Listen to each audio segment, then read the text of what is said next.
Dans ma cuisine, je suis accompagnée d'Emmanuel Comte, naturopathe. Merci d'accepter l'invitation de venir cuisiner dans ma cuisine. Merci à toi, Valérie, de m'accueillir dans ta cuisine pour cuisiner. Yes! Ouais. Aujourd'hui, qu'avais-tu en tête de nous préparer? En fait, quand on s'est parlé, j'ai tout de suite pensé en fait aux abats, Oui. parce que c'est des excellents aliments, mais qu'on oublie en fait.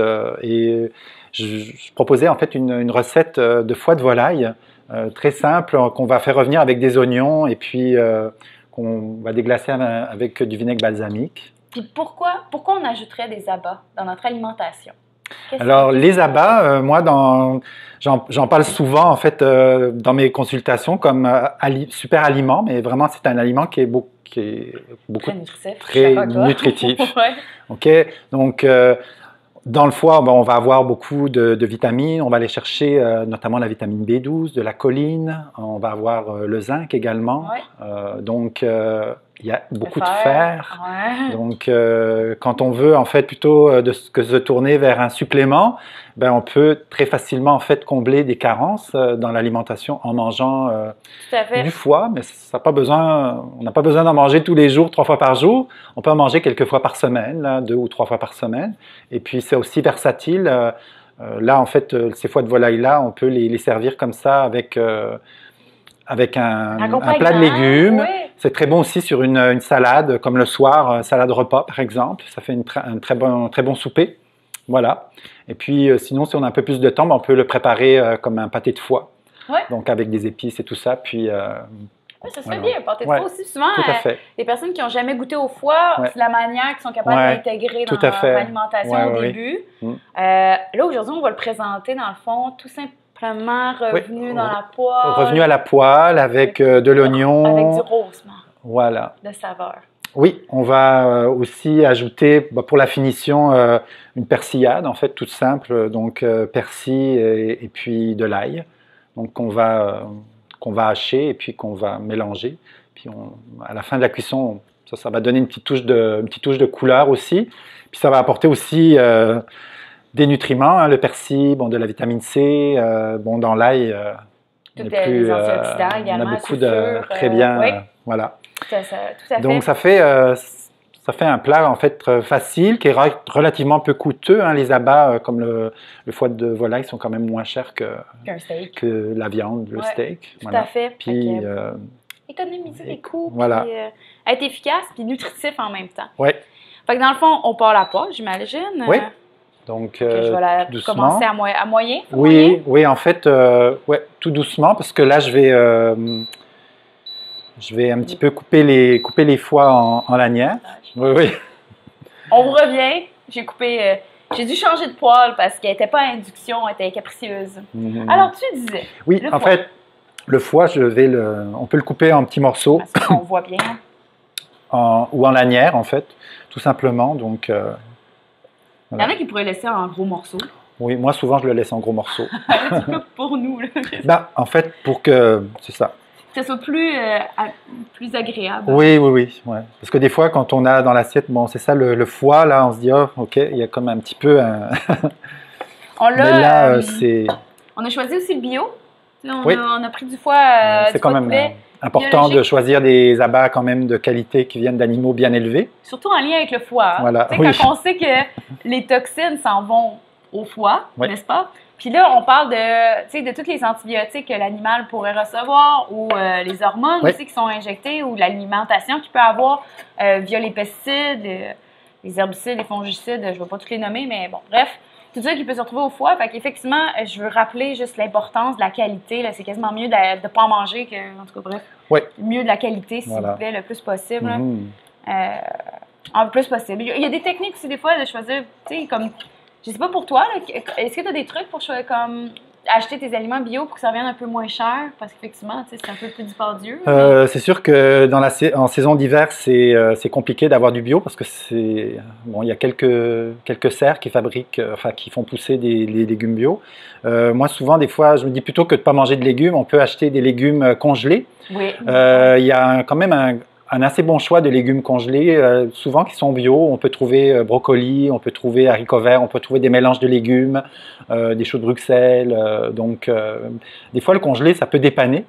Et puis, souvent, les légumes congelés, ils sont récoltés à maturité. Alors, ils sont juste, en fait, coupés et congelés. Donc, il n'y a pas d'additifs non plus. Et puis, ça permet d'avoir rapidement dans son congélateur, c'est ça, des légumes, un choix de légumes. Donc, souvent, je vais recommander ça. Sinon, on peut toujours aller avec les légumes de saison, les crucifères, voilà. Tout à fait. Voilà. Même ma femme, des fois, c'est des paniers, s'abonner à des paniers. Oui, s'abonner à des paniers. À des paniers biologiques. Je dois avouer que des fois, pour la viande, Costco peut offrir aussi des choix bio. Tout à fait. Il y a en ligne www.monépicierbio.com. Que des fois, tu peux passer une bonne commande, livre partout au Québec. Faire attention, c'est pas tout bio sur le site, mais la plupart, des fois, il y a des spéciaux. Vous pouvez vous abonner à leur infolette, puis voir, hey, là, il y a des spéciaux sur le foie de volaille, tu sais. Fait que là, ça pourrait être le temps d'en prendre plus. Oui, il y a un site aussi, Viande d'ici. Des fois, je les donne en référence. Viande d'ici, ils ont un bon choix aussi de viande et d'abats, en fait, qui sont produits localement.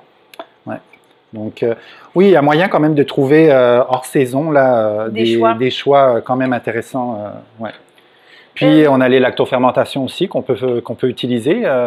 Manger des lactofermentations plus pour conserver, en fait. Pour conserver, oui. Vos légumes. Au Japon, ils sont très bons là-dedans. Ils font des chaudières de fermentation pour ne pas perdre tous leurs légumes. On connaît bien le kimchi aussi, qui vient de la Corée. Oui, le kimchi. Voilà.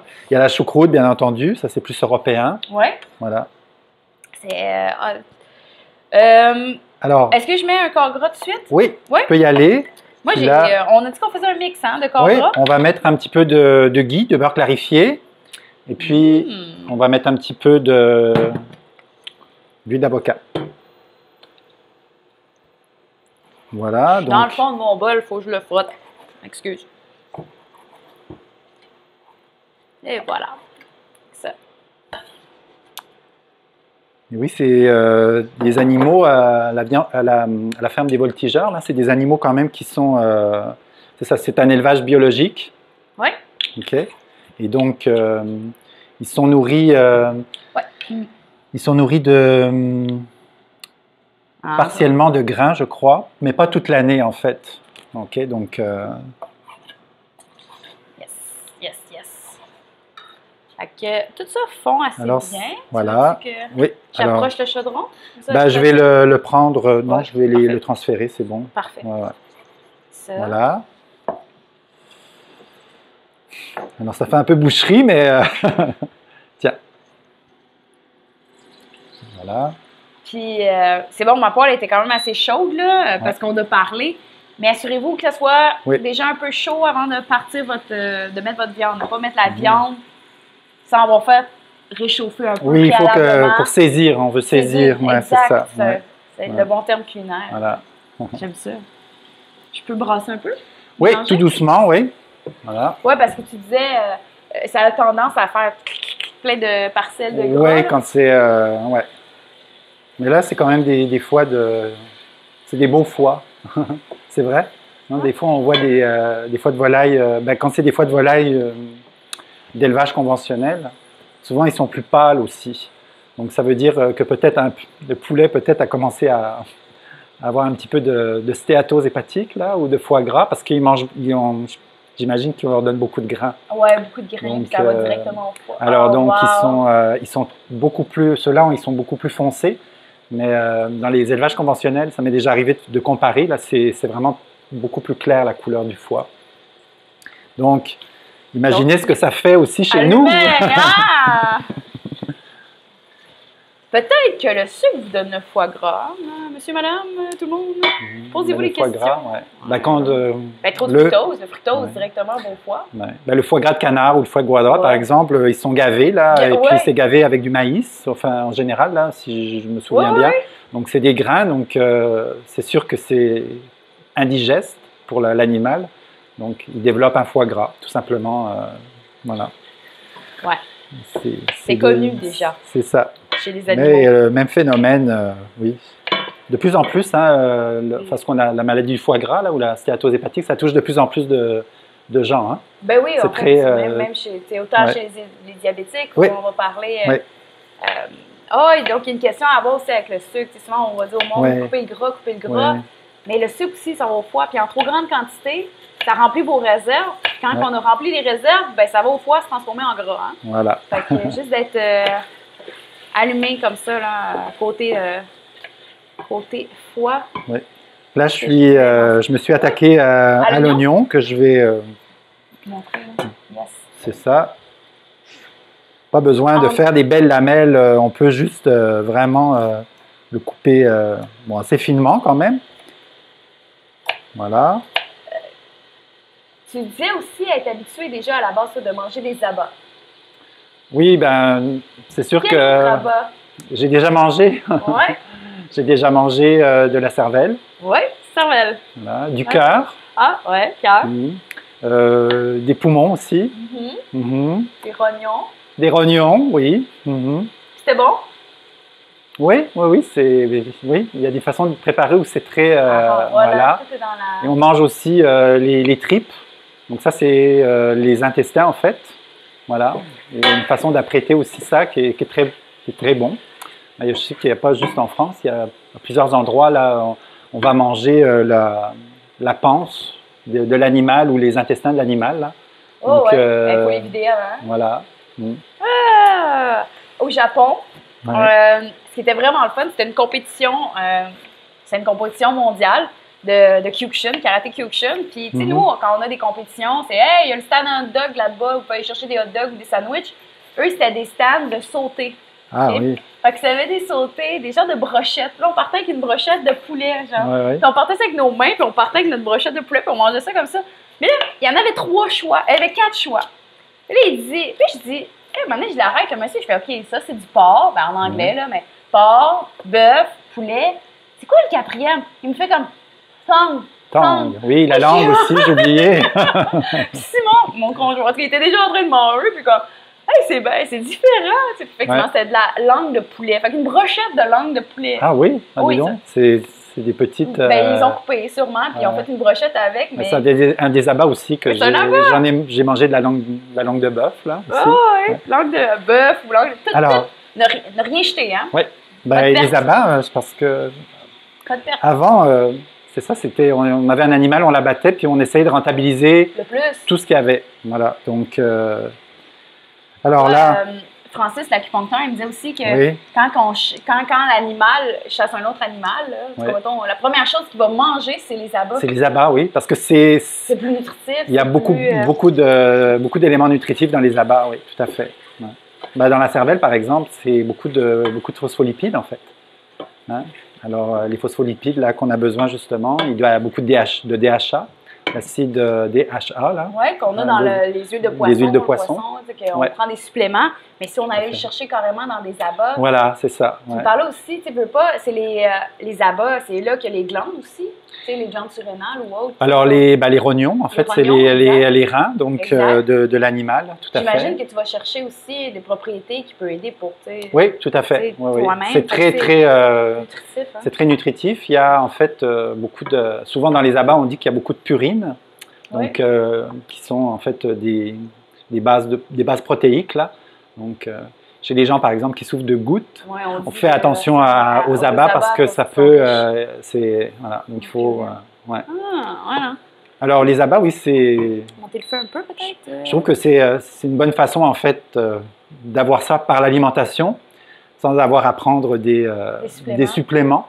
C'est sûr que les suppléments nous aident aussi, là. Heureusement qu'on en a pour supplémenter notre alimentation qui, des fois, est carencée. Ou par notre mode de vie aussi, donc ça nous permet en fait... mais l'alimentation, comme je dis toujours, on peut pas en fait contourner une bonne alimentation juste en prenant des suppléments. La base, c'est vraiment les suppléments. Les aliments en premier, exact. Donc là, voilà.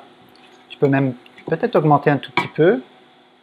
Fait que je suis pas mal à moyen. Moyen fort. C'est ça. Pas loin de fort. Voilà. Puis là, on va les laisser cuire tout doucement. En fait, tu peux mettre le couvercle. Voilà. éventuellement, ah bah tiens, on va les assaisonner tout de suite. Oh, parfait. Ouais. Donc, sel d'Himalaya. Voilà. Du poivre.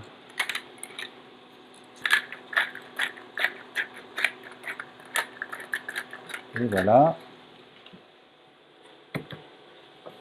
Et un petit peu plus tard, ben, on va faire la finition. Finition, ok. Combien de temps? Des fois, en fait, ben, là, à peu près une dizaine de minutes, pas plus, là. Même pas, en fait. Normalement, le foie doit être quand même bien cuit, mais pas trop cuit. Alors après ça, ben, ça dépend des goûts. Je sais que les amateurs de foie vont manger le foie un petit peu rose, pas trop cuit. Mais après ça, bon, ça, on peut le faire plus cuire aussi, là. Ok. Et on peut faire une sauce aussi avec. Donc là, normalement, on rajouterait de la farine. C'est dans la cuisine plutôt traditionnelle française. On va mettre de la farine. Et puis après ça, on va mettre un liquide, en fait. Ça peut être du vin, ça peut être du vinaigre, ça peut être un bouillon. Ouais, c'est ça. Puis ça va faire une liaison, ça va faire une sauce. Mais là, on n'en mettra pas. Parce que de toute façon, après ça, ça va s'évaporer. Puis le jus, la sauce va se faire naturellement. Donc la farine, c'est un petit plus, mais c'est pas absolument nécessaire. Des fois, dans certaines préparations, oui, là, mais pour ça, j'en mets jamais, moi. Je fais juste un petit déglaçage. Donc, on va utiliser du vinaigre balsamique, hein, biologique. Je l'ai pris chez Costco. Ouais. C'est bon, on reconnaît la bouteille. Voilà. Donc, on pourrait mettre aussi du vin rouge, par exemple. On pourrait mettre un bouillon. Enfin, un bouillon d'os. Un bouillon d'os, oui, tout à fait. Aussi, bouillon de poulet. Mais en général, ce qui fait bien ressortir le goût du foie, c'est le vinaigre ou le vin. Ouais. Ah, donc, bon. Ça va être la dernière partie. Puis vraiment, pour servir, on va faire une persillade. Parfait. Voilà. Comment on fait ça? Alors, une persillade. Je vais passer ça. C'est vraiment, en fait, tiens, je vais le mettre ici. C'est ail et persil. Donc, tout simplement de l'ail écrasé.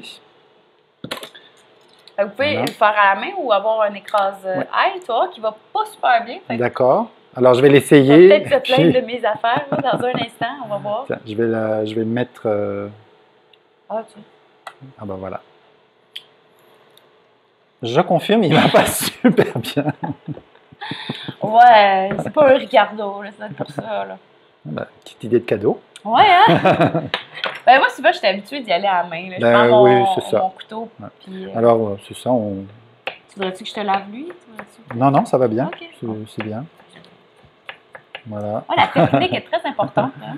Voilà, donc on coupe déjà des filaments, puis après ça dans l'autre sens, toujours en faisant attention à ses doigts. Ouais, rentrer vos doigts. Voilà. La technique, rentrer les doigts. Voilà. C'est sûr que c'est moins écrasé que. Oui, c'est plus en morceaux. C'est plus en morceaux. Moi, mais dans certaines préparations, c'est mieux de le préparer comme ça, d'avoir je trouve que ça fait des fois plus ressortir le goût aussi. Ouais. Donc, écrasé, là. Ouais. Donc l'ail, c'est sûr que l'ail, en fait, dès qu'on le coupe, hein, il commence à s'oxyder, là, à libérer les Ouais. Tu peux baisser. Ouais, ça, je l'ai baissé. Donc, voilà. Ça, on ne le mettra pas à la cuisson, si je comprends bien. En fait, on va le mettre vraiment vers la toute fin de la cuisson. Il va cuire un tout petit peu, là, mais très peu, ouais. Voilà. T'en as assez d'un? Je pense que oui, ouais. On aime l'ail, mais il ne faut pas que ça prédomine quand même. Il faut juste que ça goûte ça. Ouais. Puis ensuite, bon, le persil, on fait ça, on va, ouais, c'est ça. Puis là, on va le hacher. Si on a un peu des tiges, c'est la fin du monde? Non, non. Okay, on peut en mettre. Souvent, les tiges, c'est plus coriace. Donc, ce que je fais, c'est que je les mets dans un bouillon d'os, ou puis là, c'est ça, avec carottes, oignons. Et puis, ça donne du goût aussi, plutôt que de les perdre. Mais on peut les mettre. Mais c'est juste que c'est un peu plus coriace. Voilà. Okay. Donc, comme ça ne va pas beaucoup cuire, là, ça va rester un petit peu. Donc, souvent. Ouais. C'est. Il n'est pas fort, hein? Oui, ils sont un petit peu. Ouais. C'est sûr que le persil, ça c'est le persil frisé. Ouais. On peut aussi, celui que je trouve le plus parfumé, c'est le persil plat. Ouais. Et lui, ou persil italien, je pense qu'on appelle ça aussi. Ouais. Donc ça, c'est vraiment, il est plus parfumé.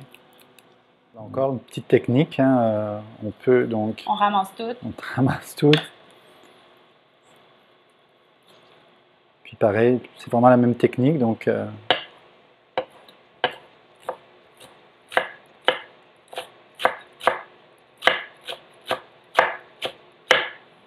Ouais, excellent. Et voilà. C'est facile, mais il faut avoir un peu la technique. Là, moi, quand j'étais jeune, tu sais, quand t'es jeune, t'as le droit de rien faire dans la cuisine à part touiller la salade. Mais ma mère, des fois, ce qu'elle me faisait faire, je sais pas si jeune que ça, mais j'avais un verre, puis elle mettait toutes les feuilles, je prenais les ciseaux, puis je coupais dans le verre. Oui, je fais ça aussi, moi. On peut couper dans le verre. Dans le verre directement, oui. Puis il existe des ciseaux. Moi, j'ai eu maintenant en cadeau des ciseaux pour couper l'herbe. Ah oui? Ah, c'est de la merde. Tu sais, ça n'a pas bien marché. Il faut que tu aies le grattoir entre les lames, puis tu le perds parce que c'est tout petit. Fait que, bref, moi, j'aime bien la technique du verre ou la technique que tu as actuellement, justement, les mains sur le couteau. Comme ça, oui, puis on y va, c'est ça. Pour faire le tour, des fois, je fais ça avec l'ail aussi. Oui, avec l'ail. Oui. Couper tout petit. Faire le tour. Là, on fait attention de ne pas abîmer la lame du couteau. Là, puis, voilà. On va l'aiguiser après. Ouais. Mais là, bon, ça peut être plus fin, mais c'est juste assez là pour, c'est ça, libérer les saveurs et puis... On va aller chercher. Voilà. OK. Donc ça ne bouille plus vraiment, mais... Oui, là, augmente un petit peu et puis... Parce qu'on va déglacer? Oui, on va mettre maintenant Il faut que le jus s'évapore encore un petit peu. Ah, OK. Voilà. Et vraiment, quand il n'y aura presque plus de jus, à ce moment-là, on va mettre une petite touche de vinaigre balsamique. Puis ça va venir un petit peu lier toute la préparation. Et puis ensuite de ça, on mettra le persil puis l'ail. Voilà. Puis notre plat va être prêt. Donc ça, c'est quand même assez rapide. Préparer un souper comme ça. Oui, puis en fait, on pourrait faire un accompagnement, quelque chose au four, une papillote, comme on a dit, ou ça pourrait être une salade avec ça. Oui, la salade, ce qui se prête bien avec les foies de volaille, c'est la salade frisée. Oui. Ouais, on voit ça souvent dans les cartes, c'est comme une entrée un peu classique là, dans les restaurants en France, ou salade de foie de volaille. Alors là, c'est la salade frisée avec une vinaigrette, puis c'est servi donc avec des foies de volaille un petit peu préparées comme ça, là, ou des fois, ça peut être préparé confit aussi. Donc, voilà. Ça, c'est une salade, ce que j'appelle une salade repas. Là. Voilà. Une bonne salade avec plein de légumes colorés. Et puis, une salade frisée. Et puis, les foies de volaille.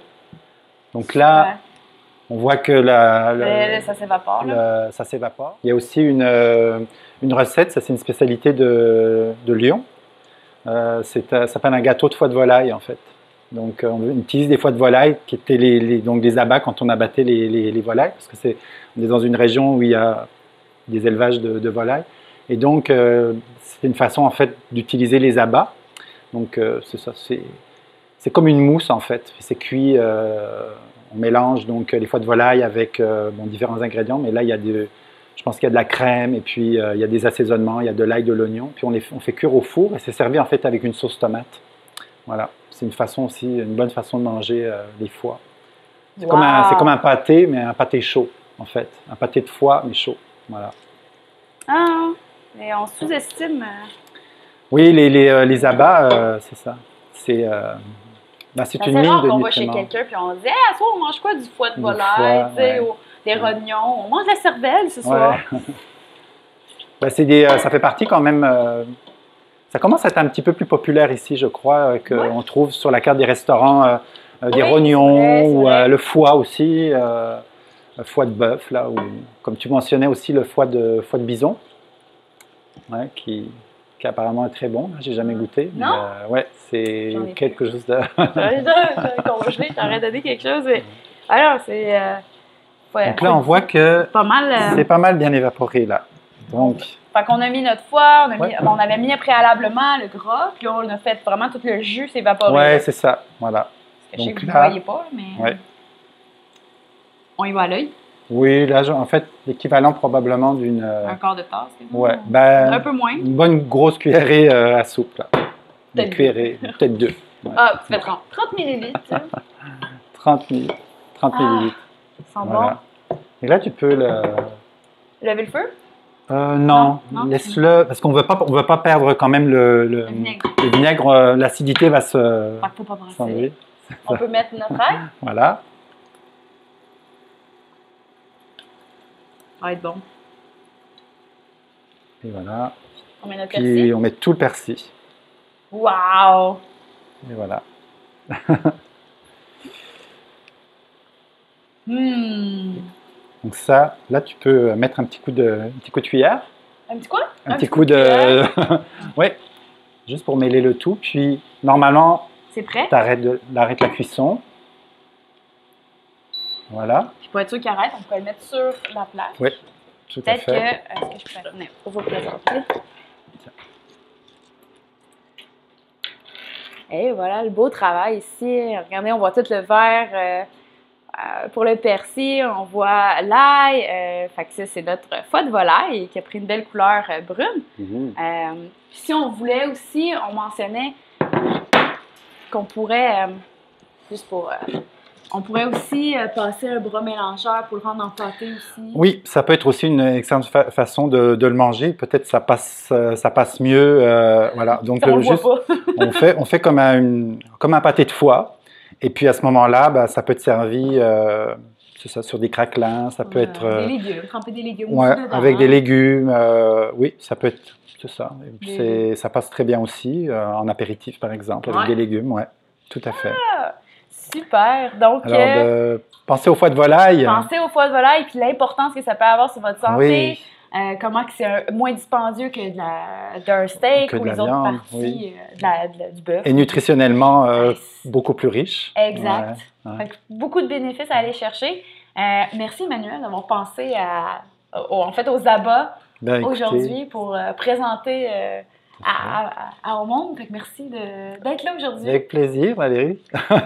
J'espère que ça sera apprécié. Il faut essayer. Et puis sortir de sa zone de confort alimentaire pour aller explorer des nouvelles des textures aussi, des goûts différents.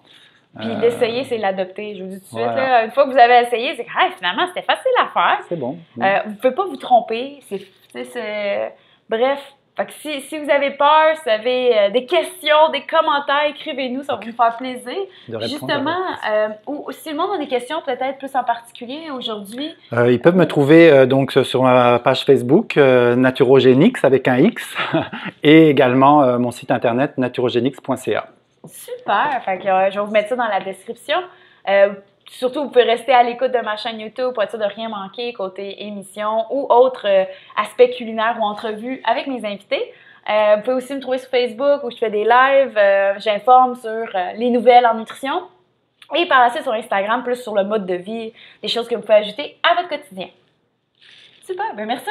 Merci Valérie. Yes, yeah!